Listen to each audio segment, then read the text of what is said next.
Okay, so let's look at this next person here. I wish this was a B. It need to be free. Let's see here. Okay, so this person, okay, the same kind of thing here.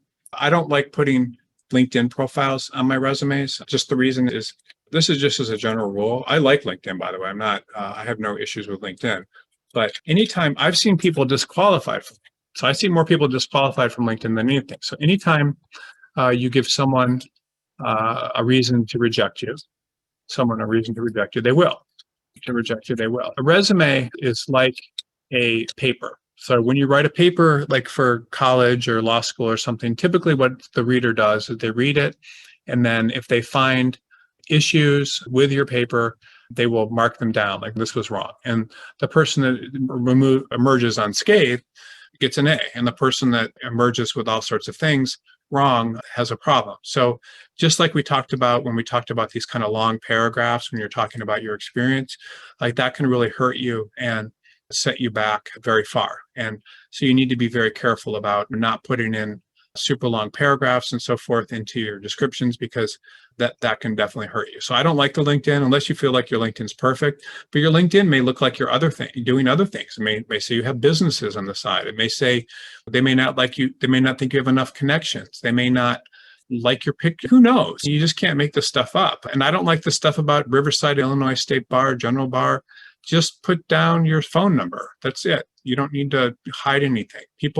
There's no reason to hide anything. These are employers. You're trying to connect with people when you're applying for a job. You're not trying to hide behind something.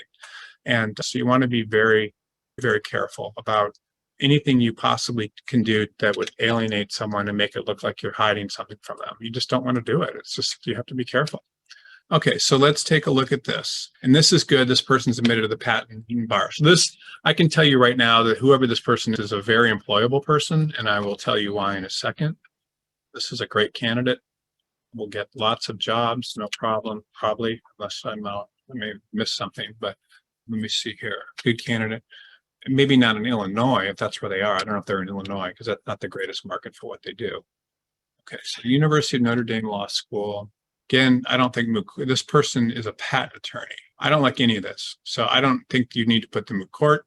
If the person's a patent attorney or a board member, that's not really anything. I was a board member in moot court and everything. I literally forgot about it the day after I, did the, it's not important. Intellectual property law society, again, not important. Anybody that's putting these societies and stuff on your resume, you just want to be careful, because the reason you want to be careful is because everybody knows that these societies are just there's really nothing to them. They're just people get together and they say, we're in the society. This is obviously a leadership position where this person was the vice president, but I'm not sure how important it is. I'm not sure listing. You certainly, if you want, you can list the member of different ethnic groups and so forth. That's fine. But I don't think that any of these things they're not necessarily achievements or anything. So I don't know if I would put those on. Again, with the grade point average, some law schools at 3.36 would put you in the top 5%. Other law schools, it's just put you in the top 50%. Notre Dame's a great law school.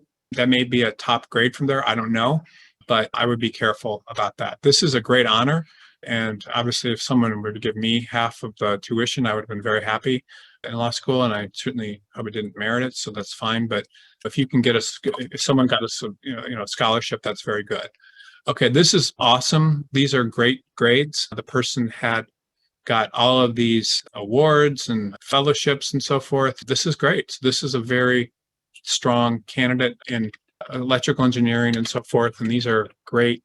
This is a great background. I don't see anything wrong with this at all. This is super. And again, I don't know that this is necessary. The Society of Professional Engineers, you could put that on there, but it's probably not necessary.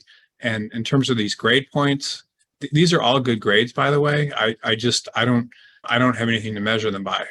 Typically, when I see like grades, I like to see really good grades. And if there's not really good grades, if people ask about them and it comes back, and this is, I think a 3.2 is all A's and B's, so that's great. Same thing with a 3.6 or whatever this is. That's pretty much all A's. These are good grades, but you don't necessarily need to do all this sorts of stuff. So this particular resume needs to be, you can see here all these problems like sentence fragments and all this sort of stuff on here. So needs to be cleaned up a little bit. There's also a gap in employment, which isn't that big of a deal, especially in Chicago as a patent attorney, because it's very difficult to get patent attorneys there. I probably would, what this person's doing is actually very good. They're talking about medical imaging, neural networks, video compression. So I probably, if it was me, I would, and then here they were doing patent litigation and then they did patent types of things. I probably would prepare I would prepare a transaction sheet or representative patents and so forth, and try to put all this into a separate attachment on the resume and at the end, and that's how I would deal with that. That to me would make more sense, especially for patent attorneys. You could just say representative patents and so forth. Most patent attorneys that are reading this stuff know what they're doing, and they'll look at it in a lot of detail and will understand it. So you just need to be careful. And again, the more you write, you can see here, I just want to say, you can see here like all the things that I could possibly go through here and correct just on this one program, and which is Grammarly, and there's other grammar programs. You just need to be very careful. So I would like it if this was much shorter. So I would take off. This is a good resume. I really have no problems with it, and I might even let this. I don't like this part here, but I probably would let this second part pass if I was looking at this person's resume. But you can see here, draft a response to discovery request. There's just a lot of stuff here that's not necessary. This really needs to be shortened down. So I would probably, so there's a lot of stuff here that this person's done, which is very good. But I do think this just needs to be shortened quite a bit, is my opinion. This is a good resume. And this person is employable and will probably be employable their entire career because of the focus of what they're doing. But most patent attorneys, I would have a transaction sheet at the end. These are all good firms. Nobody's a good firm for summer associate. These are good firms. And I don't think you really need to do much. You might want to put one line here, but I don't think you really need a lot of information about what you did, other than you can have it here.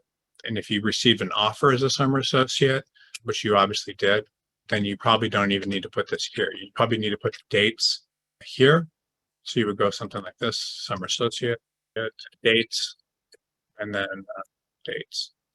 And then also after that, associate. So that's how I would do that. And then let's see, summer 2016. Yeah, that's fine.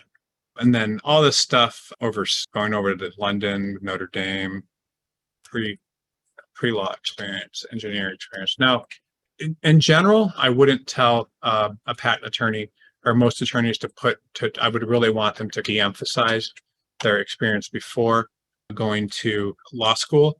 But here, because this person is a patent attorney, I really would probably want that on there. I don't think it's a problem. It's actually cool because it just shows their long-term interest in doing patent-related work and so forth. And that's perfectly fine. Yeah, that's how I would do that. And then obviously this person admitted the patent bar, so I don't think you need to have that. You might really, this is probably enough, but you could probably also say other experience, because this person's been doing this for so long. So I might just say other experience, and then something like former engineer with electric and so forth. You would write this up real quickly. And then you wouldn't need to then you could fit all this on one page. Or engineer with General Electric. I would just say July 2010 to 2013, whatever the dates are. And then you could, after that, and then you could say a little bit about what you did, and then just go to skills and interest, and then you're done. And then as an attachment, you would have your experience that you did. You would have some information about patents and stuff that you may have read.